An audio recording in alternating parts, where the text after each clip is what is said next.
अपना घर, अपना कमरा, अपनी अलमारी।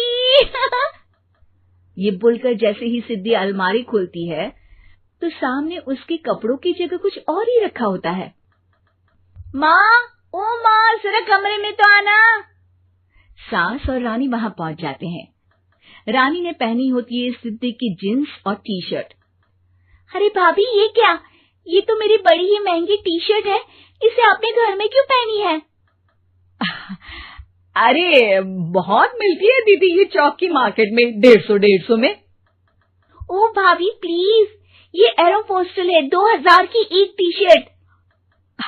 ओह, 2000 में तो दीदी 4 साड़ी आ जाए। अब क्या बोलूं? भाभी, ये मेरी अलमारी में छोटू के कपड़े, तो मेरे कपड़े कहाँ हैं? मेरी अलमारी में? अब दीदी आपको कौन से पुराने कपड़े पहनने थे? माना भाभी, लेकिन मैं जब घर आती तो यही सब पहनती ना। अरे तुम तो बड़ी कंजूस हो दीदी। खैर, वक्त आता है जब सिद्धि ससुराल के लिए रवाना हो रही होती है। अरे रानी, अंदर से सिद्धि का गिफ्ट ले आ, लड़की पहली बार ससुराल से मायके आई है। रानी अंदर जाती है और एक सिंपल सी साड़ी लेकर बाहर आ जाती है। ये लीजिए माँ जी। सास बेटी को गिफ्ट देकर ससुराल भेजती है। अगले दिन रानी एक सुंदर सी साड़ी पहनकर सामने आती है। अरे रानी, ये तो वो साड़ी है जो मैंने सिद्धि को देने के लिए दी थी जब वो ससुराल ले जाती, लेकिन ये तूने कैसे पहन ली? अरे माँ जी, ये साड़ी तो मुझे बहुत पहले से ही पसंद थी, लेकिन चिंता ना करिए, मैंने सिद्धि के लिए भी अच्छी सी साड़ी दी है। हाँ। तभी सिद्धि का फोन आता है। क्या माँ, कुछ अच्छा तो दिया होता ससुराल ले जाने के लिए। अरे पहले दिखा दिया होता। ये चमकते हुए पैकेट में नौकरानी वाली साड़ी मत दिया करो माँ। अरे बेटे, वो तेरी भाभी ने ना गलती से उससे पैकेट बदल गया। हाँ, मैं कल ही तेरे भाई के हाथ से तेरा वाला पैकेट भेज दूंगी। अरे रहने दो माँ, आई एम श्योर भाभी ने अभी वही साड़ी पहनी होगी जो तुमने मेरे लिए रखी थी।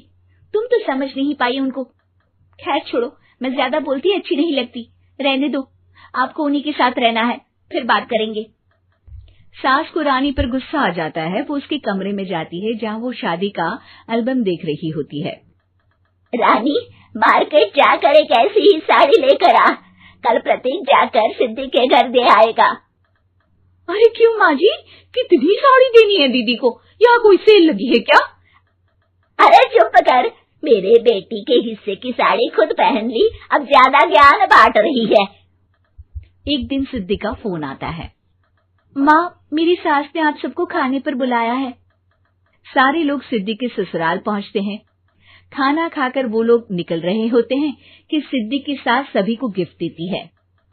अरे बहन जी, बेटी के घर का खाना खा लिया, यही बहुत है जो आप ऊपर से गिफ्ट भी दे रही है। अरे बहन जी, आप भी कहाँ इन बातों पर विश्वास कर रही हैं।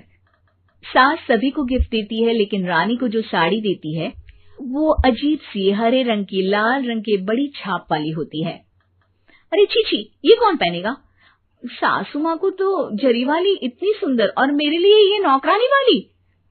अरे भाभी, दरअसल मैं जब भी घर आती थी आप वापसी में ऐसी ही साड़ी देती थी ना, तो माँ ने सोचा कि आपको आपकी पसंद की ही साड़ी क्यों ना दी जाए। बेचारी रानी, बोलती भी तो क्या। सिद्धि और सास रानी का चेहरा देखकर हंसने लगती है, तो रानी समझ जाती है कि अपने ही बिछाए जाल में वो फंस चुकी है।